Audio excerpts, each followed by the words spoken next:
రాజన్న సిరిసిల్ల జిల్లా వేములవాడలో ప్రభుత్వ విప్ ఆది శ్రీనివాస్ పర్యటించారు. పట్టణంలోని తిప్పాపూర్లో 3వ బ్రిడ్జ్ స్లాబ్ పనులను పరిశీలించారు. సీఎం రేవంత్ రెడ్డి వేములవాడ పట్టణంతో పాటు ఆలయాన్ని అభివృద్ధి చేస్తున్నట్లు ఎమ్మెల్యే తెలిపారు. అభివృద్ధి పనుల కోసం ప్రభుత్వం ఇప్పటికే 150 కోట్లు విడుదల చేసిందని వెల్లడించారు.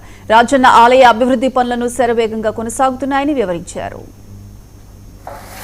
వేములవాడ రాజన్న ఆలయ సన్నిధిలో అభివృద్ధి పనులు శరవేగంగా జరుగుతున్న వేళ గౌరవ ముఖ్యమంత్రి రేవంత్ రెడ్డి గారు ప్రత్యేక దృష్టిని ప్రత్యేక చొరవతోటి ఓ ప్రణాళికాబద్ధంగా ప్రణాళిక ప్రకారం సంబంధిత ఇంజనీరింగ్ అధికారుల ఆలోచనతోటి వీటీడీకి సంబంధించినటువంటి వైస్ చైర్మన్ జిల్లా కలెక్టర్ గారు ఎస్పీ గారు ప్రోటోకాల్ అధికారులు ఆర్ఎండ్బికి సంబంధించిన అధికారులందరి ఆలోచనతోటి రాజన్న ఆలయ అభివృద్ధి శరవేగంగా ముందుకు సాగుతా ఉంది.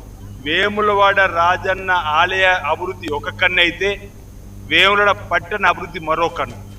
టెంపుల్ సిటీగా ఆధ్యాత్మికమైన ఒక పట్టణంగా టూరిజం సిటీగా ఏర్పాటు చేయాలకు లక్ష్యంలో భాగంగా గత ప్రభుత్వం మాటలకే పరిమితమై శిలాఫలకాలు వేసి ఇచ్చిన హామీలన్నీ కూడా నీటి మూటలైన వేళ ఈరోజు ప్రధానంగా 3 లేన్ బ్రిడ్జికి సంబంధించి 2015వ సంవత్సరంలో శంకుస్థాపన చేసి ఈ బ్రిడ్జి పనులను మర్చిపోయినటువంటి సందర్భాన్ని మేము అధికారంలోకి వచ్చినాక టెంపుల్ సిటీగా అభివృద్ధి చేస్తామని పట్టణ అభివృద్ధి చేసే క్రమంలో ఈ 3 లేన్ బ్రిడ్జి ప్రారంభం చేయాలని చెప్పి వచ్చినప్పుడు పనులు ప్రారంభం చేయాలని చెప్పి వచ్చినప్పుడు భూసేకరణకే డబ్బులు